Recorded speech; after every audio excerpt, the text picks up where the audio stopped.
আসসালামু আলাইকুম। America, Iran এবং ইসরায়েলের যুদ্ধটা একটা হিডেন তৃতীয় বিশ্বযুদ্ধ হতে চলেছে। আমরা সবাই জানি যে আমেরিকার ৮ টা রাডার সিস্টেম রয়েছে, যে ৮ টা রাডার সিস্টেম দিয়ে আমেরিকা হচ্ছে পুরা পৃথিবীকে তাদের হচ্ছে কন্ট্রোলে রাখতো বা তাদের চোখে রাখতো। এই ৮ টা রাডার সিস্টেমের মধ্যে ৪ টা রাডার সিস্টেম কিন্তু তারা গালফ রিজিয়নের দিকে রেখেছিল বা মধ্যপ্রাচ্যের দিকে তাদের কিন্তু ৪ টা রাডার সিস্টেম ছিল। আমরা জানি যে ইরানের ব্যালিস্টিক মিসাইল এবং ড্রোন রয়েছে। কিন্তু এই ব্যালিস্টিক মিসাইল এবং ড্রোন দিয়ে রাডার সিস্টেম আপনি হিট করতে চাইলে আপনাকে এক্সাক্টলি ওই রাডার সিস্টেমের হচ্ছে ইনফরমেশনটাও দরকার। এখন আমেরিকা বলেন বা হচ্ছে ইসরায়েল বলেন, এদের হচ্ছে সিএ বা মোসাদের মতো হচ্ছে ইন্টেলিজেন্স থাকলেও ইরানের কিন্তু এত ভালো ইন্টেলিজেন্স শক্তি নেই। কিন্তু ইরানকে তাহলে এই রাডার সিস্টেম বা আমেরিকার কোথায় তাদের হচ্ছে যে গোয়েন্দারা কূটনীতিকরা কোন হোটেলে রয়েছে এর অবস্থানগুলো কে জানাচ্ছে? এর অবস্থানগুলো কিন্তু অবশ্যই তারা রাশিয়া অথবা হচ্ছে চীন থেকে জানছে। আমরা জানি যে চীনের হচ্ছে যে জিপিএস সিস্টেম কিন্তু অনেক অ্যাডভান্স এবং রাশিয়ার হচ্ছে ইন্টেলিজেন্স হচ্ছে অনেক অ্যাডভান্স, এটা হচ্ছে আমেরিকা লেভেলের। তো এই তথ্যগুলো মূলত রাশিয়া এবং চীন হচ্ছে রাশিয়া এবং চীন মূলত হচ্ছে ইরানকে এই তথ্যগুলো দিচ্ছে বলেই আসলে ইরানের দ্বারা এই অ্যাটাকগুলো আসলে করা পসিবল হচ্ছে। দেখেন ইরানের এই যে আক্রমণগুলো ছিল, এই আক্রমণগুলো কিন্তু তারা হচ্ছে ৩টা ফেজে শুরু করেছে। প্রথমত তারা যখন আক্রমণ শুরু করেছিল তারা কি করেছে, তাদের পুরাতন মিসাইলগুলো দিয়ে তারা কি আমেরিকার যে ইন্টারসেপ্টর সিস্টেমটা রয়েছে, যে তারা যে ড্রোনগুলো বা হচ্ছে মিসাইলগুলো হামলা করলে প্রতিরক্ষা হিসাবে আমেরিকা যে ড্রোনগুলো ছাড়বে বা যে মিসাইলগুলো দিবে এইগুলো আসলে সংখ্যা কমাই নেওয়া আসা। এর পরবর্তীতে কিন্তু দেখেন যে ইরান কি করলো, তাদের হচ্ছে তাদের যে শক্তিশালী মিসাইল ব্যবস্থা খুররম শাহ বা ফাতাফোরের মতো তারা কিন্তু এই জিনিসগুলোকে লঞ্চ করা শুরু করলো। এইগুলো যখন লঞ্চ করা শুরু করলো তখন কিন্তু দেখেন আমেরিকান সিস্টেমটা ধীরে ধীরে কিন্তু এখন একটা তারা ভঙ্গুরের দিকে যাচ্ছে।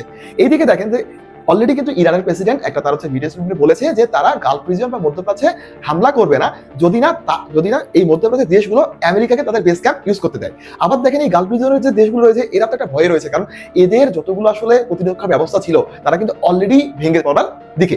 এবং ইরানের আবার যদি ইরান যদি তাদের মধ্যে হামলা করে, তো এদের জন্য যে ইন্টারসেপ্টর যে মিসাইলগুলো দরকার ছিল এগুলো যে তাদের যে যোগান এটা কিন্তু দিন দিন কমে আসতেছে।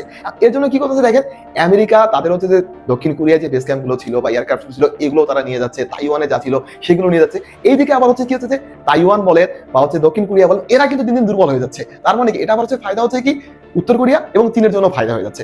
আবার দেখেন যে ইরানের যে আসলে তেলের যে রাস্তাটা রয়েছে যে হরমুজ প্রণালী, এই হরমুজ প্রণালী থেকে যে তেলটুকু আসে এটা কিন্তু ৮০% তেল হচ্ছে যে আপনার চায়না হচ্ছে কিনে আনে। এখন কোনোভাবে যদি ধরেন যে এখানে যদি আপনার যে আমেরিকা যদি হচ্ছে ইরানকে যদি দখল করে নিতে পারে বা আমেরিকা যদি ইরানকে যাতে কাঠের পুতুল বানাতে পারে, তাহলে কিন্তু এই আপনার হচ্ছে যে চায়না কিন্তু ধরেন যে এত ইজিলি তেল পাবে না। তার মানে কি চায়নার কিন্তু এখানে ইন্টারেস্টটা আসলে সবচেয়ে বেশি ইম্পর্টেন্ট। চায়না কিন্তু আসলে কখনো তাদের শক্তিটা আসলে সরাসরি দেখায় না, কিন্তু তারা আসলে কি প্রযুক্তিগতভাবে বা তথ্যগতভাবে কিন্তু এখানে ইরানকে হেল্প করে যাচ্ছে। আবার দেখেন এই আপনার যে আমেরিকার প্রেসিডেন্ট উনি কিন্তু আবার ইউক্রেনের প্রেসিডেন্ট জেলেনস্কি যাকে নিয়ে কিছু না কিছু সমালোচনা করেছে, এখন তারও হেল্প চাচ্ছে যাচ্ছে। কিভাবে যে আপনার ইরানের যে হচ্ছে যে আপনার যে ড্রোন সিস্টেম বা মিসাইল সিস্টেম রয়েছে এগুলো কিন্তু রাশিয়ার কাছ থেকে অনেকটা তাদের হেল্প নেওয়া বা রাশিয়ার সিমিলার। তো রাশিয়া কিন্তু অলরেডি সেম লেভেলের ড্রোন বা হচ্ছে যে মিসাইল দিয়ে কিন্তু ইউক্রেনের উপর হামলা করেছে। তো ইউক্রেনে কিন্তু তাদের হচ্ছে যে ইন্টারসেপ্টর মিশন বা ইন্টারসেপ্টর মিসাইল বলেন বা তারাও কিন্তু কিছুটা আসলে পলিসি বা ট্যাকটিক জানে যে এইভাবে ড্রোন গুলো বা মিসাইল কিভাবে থামানো যায়। তাই আমেরিকা কিন্তু এদিকে আবার দেখেন যে এখন হচ্ছে যে ইউক্রেনের দিকেও তারা আসলে তাদের সাহায্য খুঁজতে যাচ্ছে।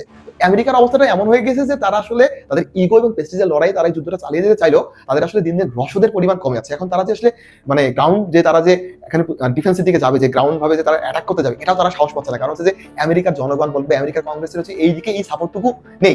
আবার এই দিকে দেখেন যে চীন এবং আপনার রাশিয়া এরা তো চাচ্ছে যে ইরানের দিকে ব্যাপারটা হয়ে গেছে কি ইরান তো আসলে সরাসরি যুদ্ধে দেশে জিততে পারবে না, এটা তো সম্ভব না। কিন্তু ইরানের আসলে এখানে জয় এখানে কোনটা, যে আমেরিকাকে জিততে না দেওয়া এবং আমেরিকা যাতে জিততে না পারে এই জন্য কিন্তু চীন এবং রাশিয়া তাদের তরফ থেকে চেষ্টা করে যাচ্ছে।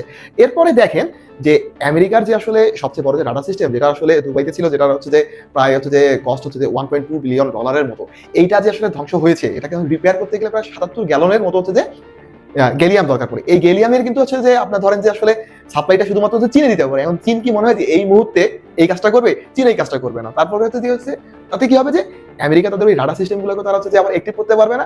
মধ্যপ্রাচ্যের যে দেশগুলো আছে এরাও কিন্তু দিন দিন হচ্ছে আমেরিকার থেকে বিরক্ত হয়ে যাচ্ছে, কারণ আমেরিকা যে আসলে তাদেরকে এতটা সাহস দিত বা সাপোর্ট দিত তারা কিন্তু সেটা দিতে পারবে না। যার কারণে হচ্ছে যে আমেরিকা এই যুদ্ধে আসলে ক্রমশ হেরে যাবে যদি ইরান তাদের এই কার্যক্রমটাকে অব্যাহত রাখতে পারে। এখন দেখা যাক আগামী 10 দিনে পৃথিবীতে কি কি পরিবর্তন ঘটে। ধন্যবাদ সবাইকে। আসসালামু আলাইকুম।